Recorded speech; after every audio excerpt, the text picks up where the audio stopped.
And just like love, other emotions can also be diverse and can be expressed through actions, words, or arts. Katulad na lamang ng ating makakasama sa araw na ito na ang kanyang naglalagablab na emosyon ay ipinapakita o ibinubuhos niya sa pamamagitan ng sining ng pagsasayaw.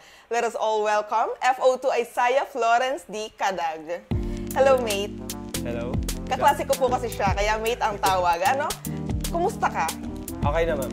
Ayan. So, sabi nga natin kanina, mate, na ikaw ay kilala dahil sa galing mo or sa talento mo sa pagsasayaw. Apo. And nakikita naman natin yung performances mo. And I know na hindi lang naman tayo na naririto. And of course, marami din sa mga viewers, hindi lang yung mga taga Bureau of Fire Protection ang nakakakilala sa inyo dahil nagpo-perform naman kayo sa iba't ibang events outside the BFP. And hindi naman, though nakikita naman namin na magaling ka, pero we are curious sa story mo. Gusto naming malaman yung istorya mo, kung paano ba ito nagsimula. So yun nga, paano ba nagsimula or sinong nakadiscover nitong talent mong ito? Okay ba? Sa totoo lang kasi, simula ay elementary. So, never akong sumayaw sa stage kasi may stage fright ako. Okay. So, yun yung kinakatakutan ko, yung humarap sa maraming tao. Siguro ko isang beses lang ako nung nakaakyat ng stage, nag-perform. Yung, kung alam nyo, yung folk dance na singkil. Dapat sinasabay nila ako sa parang yung main character. Yung yes. sa Yung mismong sasayaw? Mismong main dancer. Yes. Pero dahil hindi nila ako napipilit, doon na lang ako sa clappers, yung sa bamboo. Oh, sa bamboo. And pag high school, na-impluwensya na ako masyado ng tita ko. Yung tita mo? Isa siyang Muppet teacher. And tinuruan niya ako yung pinaka-foundation ng folk dance. Kasi alam naman natin, pag folk dance, nakabase siya sa literature. Yes. And so, tinuruan niya kami ng proper movements, yung paano execute yung mga basic steps, like mga sway balance, mga ganyan. And hindi ko talaga alam na magiging dancer ako. Kasi wala siya sa isip ko. Then, with that influence, sinasali ka na niya sa school? Sinasali niya ako sa mga school activities hanggang pagdating ko ng mga third year high school or fourth year. Sinali niya ako sa competition, division meet. Yung para sa ano yan, syempre pag nakapasok ka sa regional meet, maging palarong pambansa. So, sinali niya ako doon sa folk dance and dance sport, Latin category. So, yun yung una ko experience na competition. Kaya, yun, tuloy-tuloy na siya. Pero before competition, meron ka bang, kasi di ba sa schools, uso yan, di ba may program, yun, may mga sasayaw, kakanta. Na-experience mo na, kasi nung elementary, humihindi ka eh. Pero nung high school, pumapayag ka na, wala ka nang nagagawa. Wala na ako nagagawa. Yung katunayan yan, naka-perform ako ng mga intermission number. Kasama ko yung mga tropa ko. Mga klase ko. So, gumawa sila ng sayaw, tapos tinuro sa amin.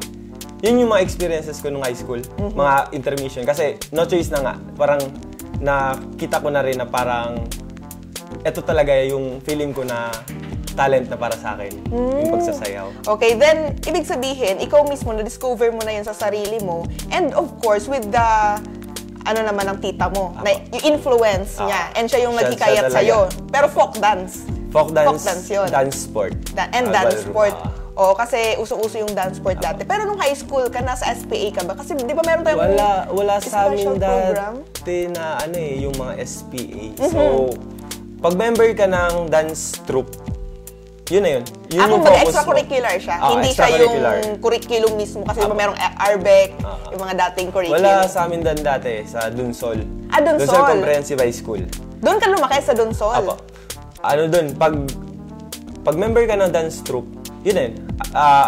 Right after ng mga classes nyo, doon na. Proceed ka doon, mag-practice kayo, mag-training. Yun na yun. Yeah, so parang katulad ng ibang extracurricular na, di ba may choir, may dance sport, may gymnastics, may taekwondo and other martial arts. Okay, so sa Dunsol ka pala nag-elementary and high school. Talagang doon ka nakatira? Doon ako lumaki. Doon ka lumaki. And paano mo napagdesisyonan na sa Divine ka nag-aral ng college? Ang una kong school nung college, yung sa AMEC. Sa AMEC. Agong Medical Educational Center. So, doon ako nag-start ng college ko. Nag-take ako ng nursing. Nursing, Apo. okay. So, before ako naglipat sa Divine, nag-AMEC muna ako for 2 years. 2 years? Medyo matagal na rin naman yun. Kalahating ng pag-aaral natin ng college. Tsaka, tapos, nung nag-transfer ako sa Divine, nag-take ako ng BS in Secondary Education major in MAPE. So, ano siya? Yung secondary education, second choice. Second choice. Kasi ang first choice ko is nursing. Nursing. Nangyari lang nun, yun yung kasagsagan na yung nursing na course, parang dahil parang madami na yung nurses na nasa ibang bansa or nagtatrabaho, na tinanggal yung nursing course sa AMEC. Okay. So, kailangan namin lahat lumipat sa ibang school na may nag-offer pa ng nursing.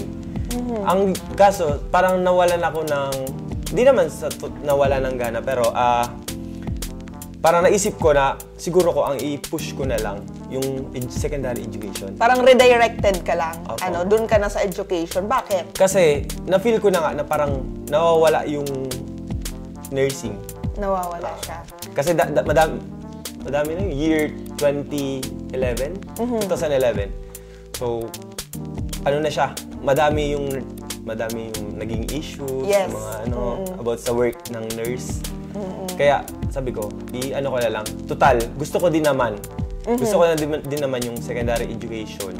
Kasi nga, feeling ko, bibigay ko din doon kung ano yung gusto ko talaga. Yes, pero Kasi pangarap mo MAPE, talaga maging teacher kasi education eh. And nasa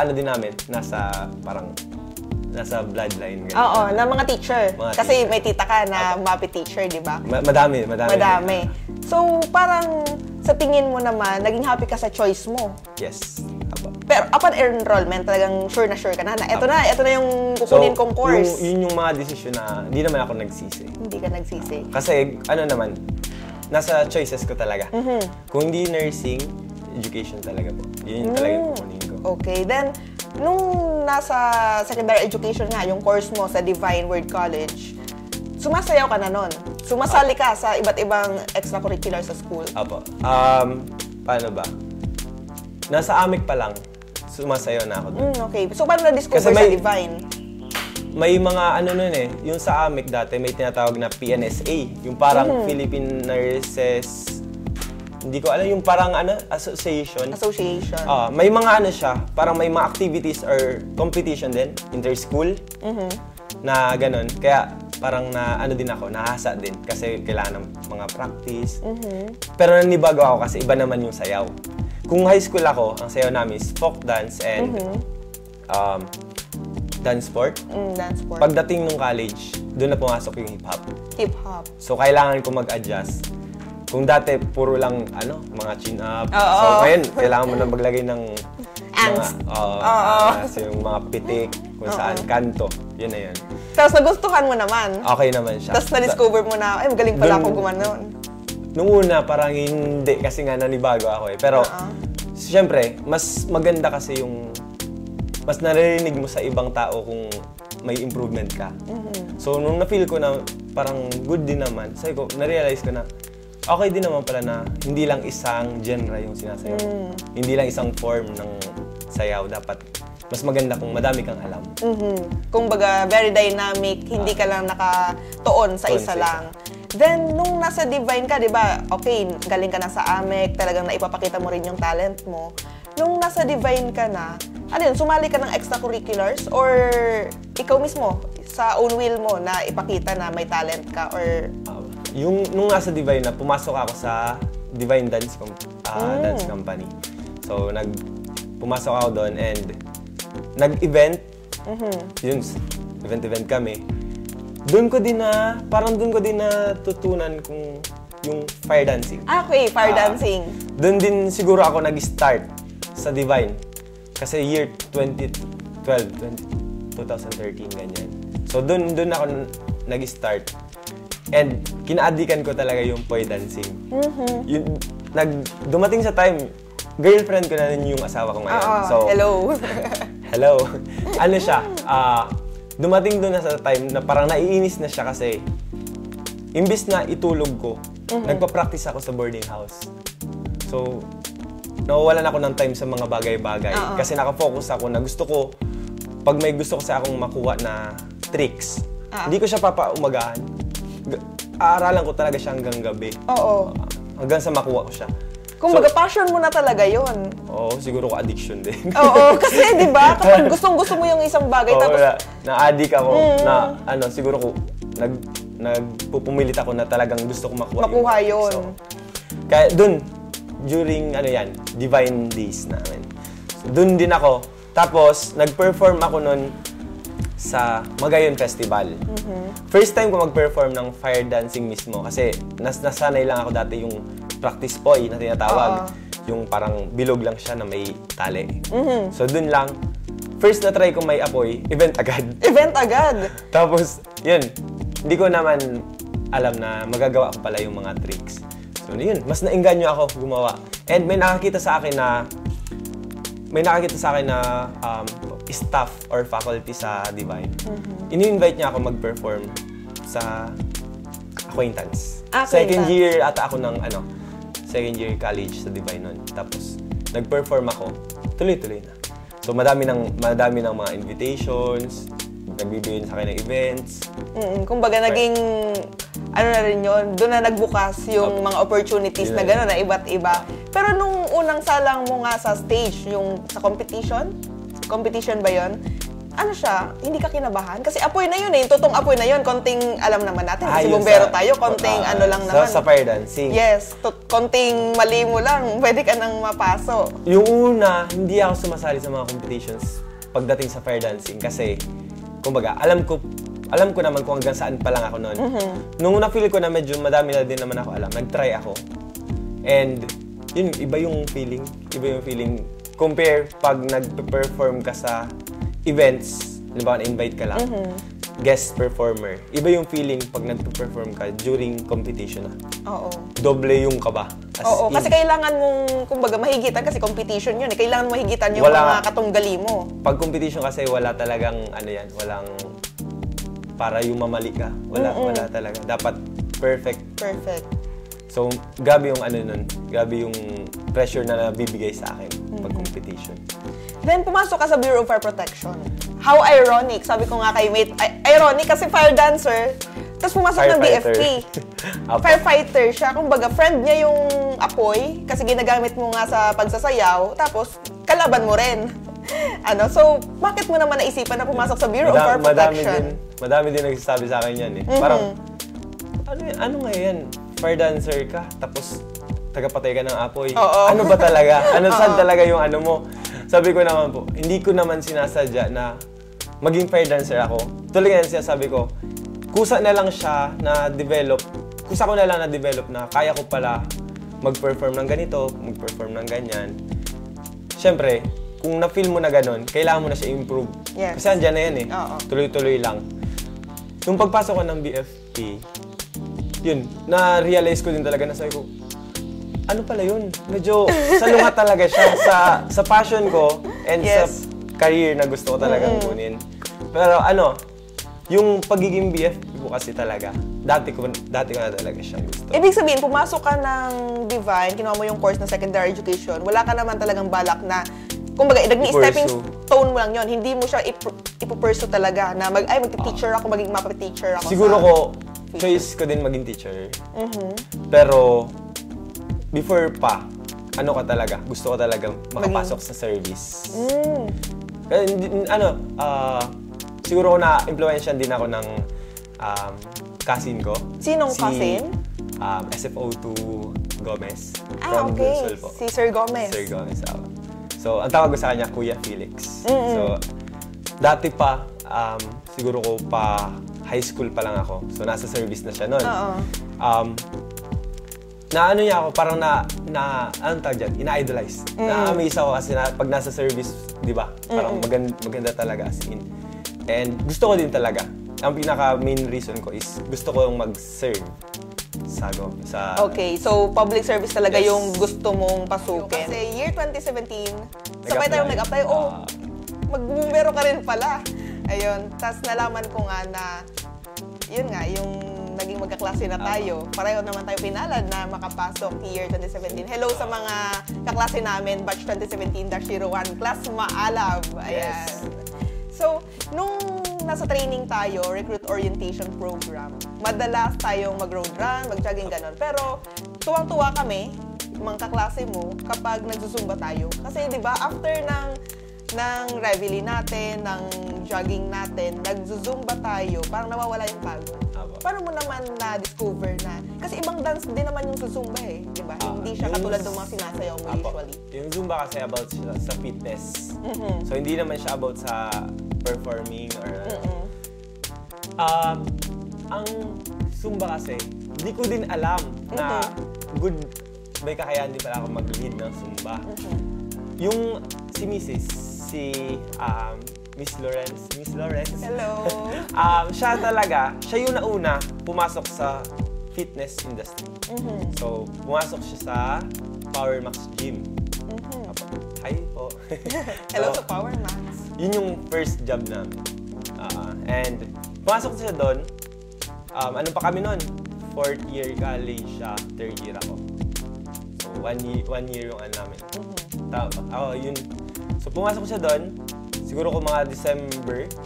Tapos, dance fitness pa yung tawag. Kasi, hindi ka pwede maging Zumba instructor kung wala ka license. Oo. So, dati, pinaturo siya ng dance fitness. And, ang tinatawag doon, pag nagtuturo ka ng dance fitness, ang music na tinatawag, na ginagamit, international songs. So, hindi ka pwede gumamit ng bachata, mga kumbia, salsa, lalo na kung may galing sa Zumba, Zumba music. So, yun yung mga gamit niya dati. Sinabihan niya ako na, try mo din. One time, nagtingin ako ng class niya. Sabi ko, kaya ko ba 1 hour? Oo. Kasi 1 hour yun eh. Sabi ko, alam ko, fit naman ako nung time na yon sa pagsasayaw. Pero pag ganyan, tinitingnan ko pala yung kahit yung mga students niya, parang sabi ko, parang nahihingal na. Paano pag ako yung nagturo? Oo. Sabi ko, baka, pwede ako yung ingalin o pwede mas ingalin yung students ko. Estudyante. Hindi ako nag-go. Oo. Kasi, pag start niya doon, weeks pa lang, pinupush niya na ako. Pinupush niya ako. Hanggang 2 months ata. Sabi niya sa akin, go na. Sabi ko, try ko tuloy. Nag-try ako. Pag-try ko, first class, pinaka-first na class ko doon, na-feel ko, parang good naman. Good naman siya. Tapos, iba din talaga once na nagustuhan ka ng mga... Tinuturuan mo. Yung sabi natin, clients or students, tinatawag. Kaya, hi po sa mga dati kong students. Dating students. Yes, na ano. Ngayon kasi hindi na ako masyadong Hindi ka masyadong active sa hindi ako pagtuturo ng Zumba. So, yung nagustuhan nila, sila na din yung nag-push. Go, push mo na. Tapos, yun si Mrs. nga. Imirit niya talaga ako. Regular ako doon na class. Hanggang sa isipan namin na, nauna din siya sa akin, nagkuha ng license sa Zumba. Sa sa Manila. So, kumuha din ako ng license. Anong Tuloy-tuloy year? yun. Ako 2014 siya, nagkuha. 2015 ako. 2015, may license ka na. Ilan pa lang kayo? Kasi parang konti pa lang kayo Konti noong pa lang 2017. siguro ko, nung 2015, mga 9 or 10. Approximately 9 or 10. Dito sa Bicol region. Kami yung pinakabata. Oo. Kami yung pinakabata na Zumba instructor dito. Kaya yun, nabuo yung mga albaizins, tinatawag. Pag Zumba instructor ka kasi and license ka, tinatawagan nilang Zin. Yung parang Zumba network nila. So yun, ikaw yung teacher, Zin ang tawag sa'yo. Zin.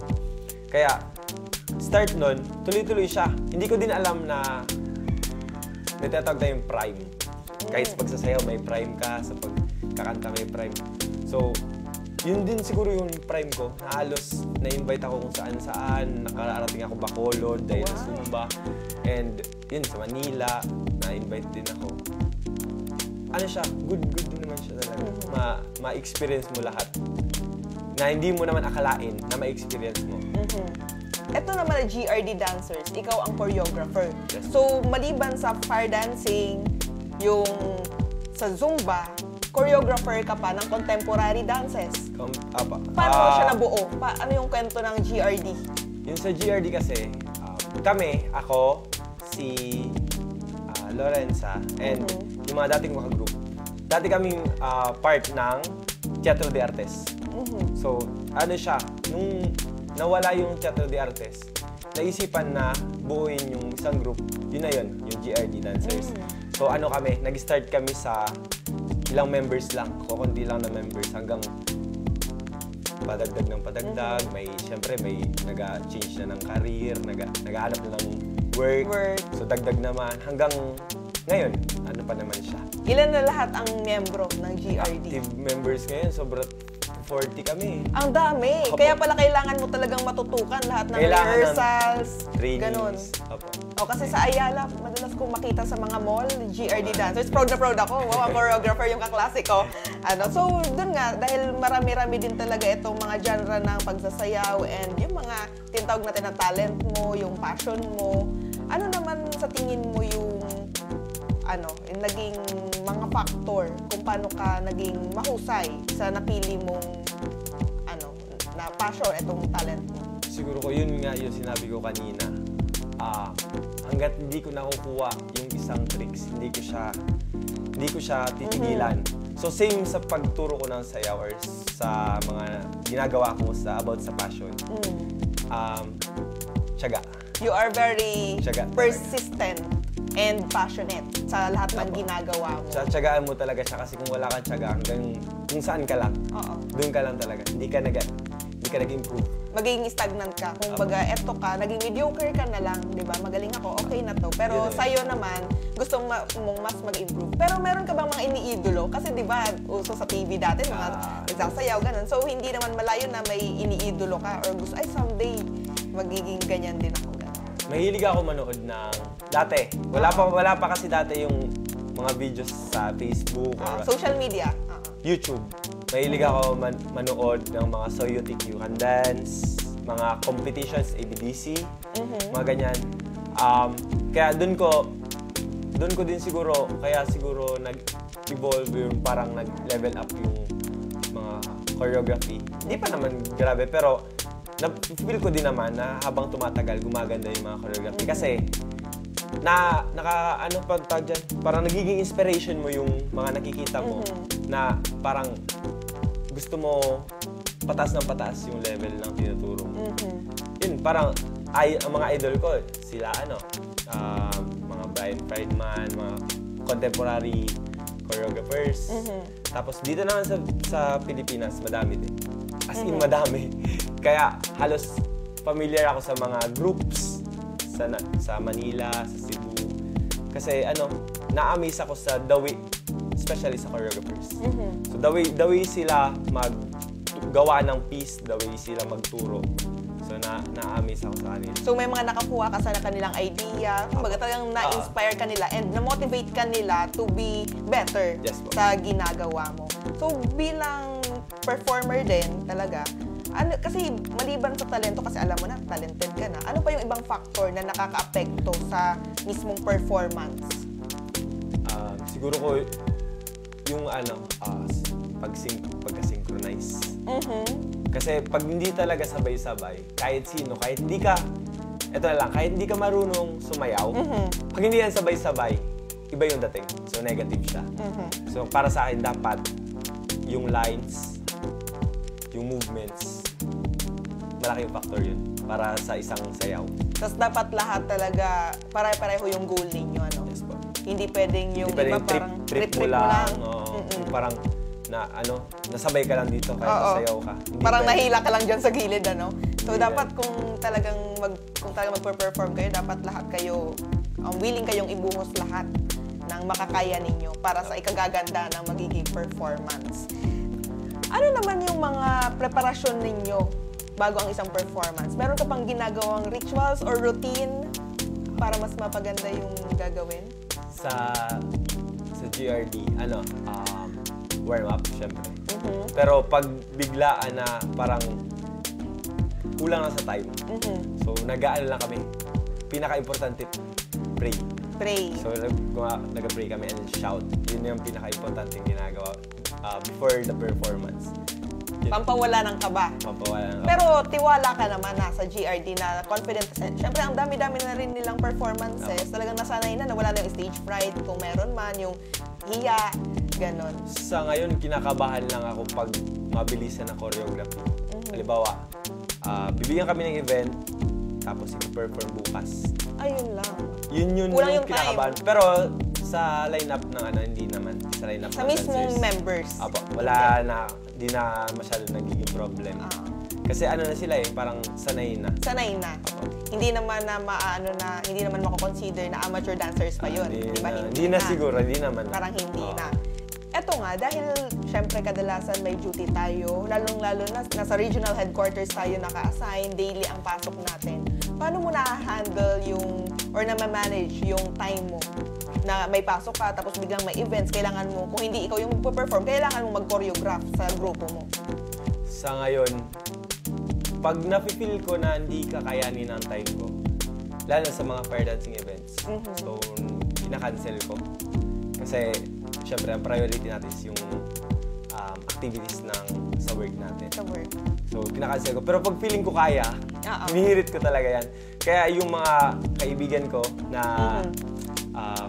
nag-aaya paggabi, so hindi ko na sila pabibigyan kasi binibigay ko yung time ko sa rehearsals paggabi. Nag-start kami niyan mga 7 sa Albay Park.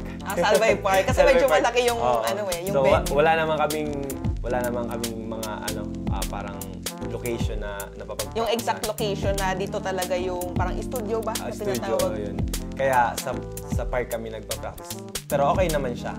Kasi madami din naman kaming nakakasama doon na groups. And ginagawa namin yun mga start kami ng 7 or 8 p.m. hanggang 10. So yun kadalasan. Kaya hindi naman siya nakaka-apekto na sa work ko kasi kung halimbawa may tatapusin naman, nagagawa ko siya before pa ng rehearsals. And yun nga, pag alam kong may darating na mga big event sa work, ina-cancel ko yung ibang events. Oo, kasi sa work natin, meron pang BFP Oragon dancers. Apa. And ikaw yung nagko-choreo. Hello po sa... Hi, Ma'am Babes! Hi, Ma'am Babes! Sa mga kasamahan mo sa BFP Oragon Dance Crew na talagang... Di ba, syempre, ang dami nating activities and programs and hindi nawawala talaga yung Oragon dancers na sa pagpo-perform. Kasama niya yung fire lane dyan, Syempre, hindi mo nakakayanin if magpo-choreograph ka within the bureau, then sa labas pa. Kaya minsan, kailangan mo din talagang i-manage or alamin yung schedule mo. Bilang nagpo-perform nga kayo sa ating BFP activities and programs, meron kaming nakita. Ako, nakita ko sa YouTube, yung sayaw ninyo sa ASAP. Ano naman yung kwento? Bakit kayo biglang napasayaw sa ASAP at nakasama ninyo si Janela Salvador? Okay. Yung sa ASAP naman, nag-start yun sa Paskuhan sa 2D Albay. So, siya, parang invite, may isang night, yung Bureau of Fire Protection. BFP night, Apo. natin tawag. Kailangan mag-perform ng mga talents. So, andun na yung marching band, fire lane, singers, mga nag-rap and dancers. Gumagawa kami nun ng parang flow ng sayaw. Tapos naisipan ko sa'yo ko, parang palagi na lang tayo, halimbawa, groove, mga natural na lang. Ano kaya lagyan natin ng something na yung patok ngayon, yung nasa trend. Nasa trend. Kahit karamihan talaga, million yan, sure na. Blackpink. Pag sinabi natin na Blackpink talagang kilalang-kilala. So, nag-try kami noon, sabi ko, noong una, ayaw nung mga boys. Oo. Si FO1 Oliva and si Sir Jabjo. So, ayaw nila. Pati sila, yung iba namin kasama. Parang nadalaw isip kong go. Pero, syempre, ano din sila. Parang na-excite. Go, push. Tapos, try kami. Nag-perform kami doon. Yung Kill This Love. Kill This Love, Tapos, pag-perform namin, yung segment na yun, parang pinost ko kasi natawa nga ako. Pinost ko siya. Hindi ko alam na madami mag-share. And magiging siya, parang sabi natin na mag-viral. Mag-viral. yun na yun. Hanggang sa, after nun, December, February first week, may nag-chat sa akin from ABS. From ASAP. Tapos, Nakarating sa kanila yung video no? nakarating. And sinabi niya kung pwede kami ma-invite to perform. Sabi namin, syempre po, parang isa yun sa pangarap ko eh. As a dancer, isa yun sa pangarap ko. So sabi ko, send ko agad sa GC namin kung ano-ano. And yun po, in-approve naman agad ng regional director na ano kami. And sumama nga sila. Nakita si namin. Maltese. Sir Maltese. So, nag-perform kami doon. And isa yun sa pinaka memorable na experience. Kasi pinapanood ko din yun sa parents ko. Kasi, di ba, paano hindi magba-viral yun? Pang babae yung sayaw. Tapos todo bigay naman kayo. Ang gagaling ninyo sumayaw. Parang hindi mga lalaki. Nagtanong nga yung biyanan ko sa akin kasi pinakita ko sa kanya. Sabi niya, straight ba daw? Sabi ko, oo. Talagang magaling na talaga siya and very professional na dancer. Kumbaga, talagang ibibigay niya lahat. Pang babae yan, pitik kong pitik. Ano? Hindi ka mag-hold back na hindi baka sabihin nila, grabe yung pitik ko, gano'n. So, napakaganda. And aside from that performance, ano pa yung iba pang memorable performances mo? Kahit hindi na sa view, kahit sa labas mo. Yung maka-perform with celebrities. Tulad ng? Kay Vice Ganda. Saan yun? Yung pag-concert niya dito sa Sorsogon? Legazpi. Legazpi. Dati pa, siguro ko mga 2017 din. Ganyan. Tapos kay yung PBB 737 Big Night. Dito din yun sa Albay. Ginanap. Nag-perform din kami with Kim Chu. Sinong kasama mo nun? Sinong GRD po. GRD. GRD. So, madami din na sa Catanduanes, na-invite din yung GRD, nag-perform with Donalyn Bartolome, yung Pascual. Medyo madami na din. Medyo mataas-taas na rin na yung naaabot ninyo. Mga nabibigay na mga opportunity. Maganda din naman na experiences. And yung mga pera kasi sa ASAP, na din ako sa mga unang hirit. Tapos sa Brigada, yung sa GTV. So, din po ako na... Unang hirit, di ba yung sa TV yan? Early morning. Early morning. So, saan naman kayo nag-perform nun? Hindi ko alam yung exact area. Pumunta kayo doon sa mismong studio? Sa NCR po yan. Sa NCR. Tapos, in-invite kasi ako noon mag-perform sa Musikalayaan. And nasakto, andun din naman ako. So, pina-perform kami. Ang kasama ko po noon yung BFP NCR dancers. Okay. So, nakasama mo pala yung grupo nila. Parang nasakto nun na nag-rehearse. Yung piece na gagawin sa Musikalayaan, pina-perform doon. In-invite bigla ng unang hirit. So, naka-perform ako bigla. na agad-agad. Malaking talaga yun, malaking opportunities. Then, ngayon, ano naman yung pinaghahandaan ninyo? Meron ba kayong mga upcoming events? Mga festivals sa GRD and sa BFP naman. Siyempre, malapit na yung Fire Prevention Month. Fire Prevention Month, ayan, abangan po ninyo yan kasi month-long. Busy naman. Super.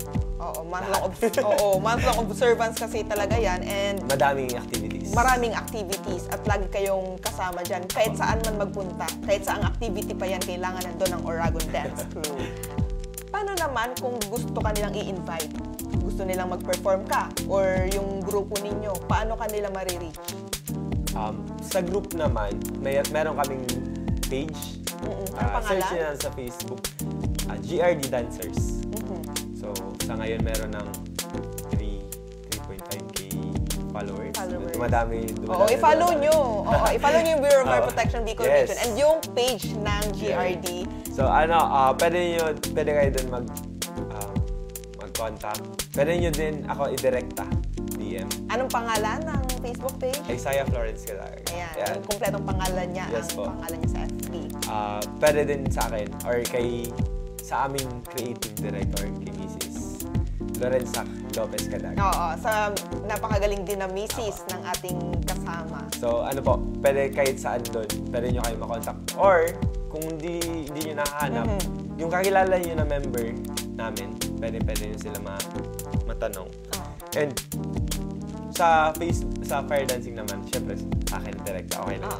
Pag sa event naman po, regarding sa Oragon, yun, mga request letter. Oo, kailangan dumaan sa regional director namin. Kailangan yan. Yes. Formal letter. Formal Yun yan. letter. Hindi pwede na direkta sa akin tapos mag-go na ako. So, dapat formal letter. Na naka-address sa ating regional director, kay Chief Superintendent Ricardo C. Pericon. Ayan. So, baka may gusto kang i-shout out mga nanonood ngayon. Ayun. Tiyak papanoorin ka ng mga kakilala mo. Ng fans mo Hi. kasi, di ba, hiyawan talaga mga estudyante kapag nagpo-perform ka. Hi sa Admin Division. Yan, Ayan. Admin Division. Kay Sir Gary, Sir Gary. Chief Inspector Francisco. Hello po, sir. And lalo na po sa record section. Yeah. Ma'am Donna, Ma'am Lawrence, and Ma'am Kim. Hello po. And sa Oragon Dancers, especially po kay Ma'am Babes. Hi, Ma'am. And sa mga, yun. Mga nakasama mo dati, Apo, nag-grupo. yung mga nakasama dating grupo. And, yun, yung mga nagtitiwala hanggang ngayon. Yung may mga nagsusupport. Thank you so much po. Ayan. So, thank you very much, mate. FO2 ay Saya Florence D. Cadag. So, Yes. thank you very much dahil nasamahan mo kami sa episode na to at nalaman namin ang istorya ng buhay mo. Thank you very much. Thank you. Hello mga katropa! Malapit na naman ang Valentine's Day, di ba? Tiyak na uulan na naman ang tsokolate, mga bulaklak, stuffed toys. These are the things that we usually see, give, or receive as a symbol of love. Pero kung hindi ka man makatanggap ng anuman sa mga ito, huwag kang malungkot. Kasi as we all know, the expression of love does not need to be tangible all the time. Hindi naman natin kailangan na mahawakan or mga bagay, mga regalo para masabi nating mahal natin ang isang tao o mahal tayo ng isang tao. Kasi as diverse individuals, meron tayong iba't ibang love languages.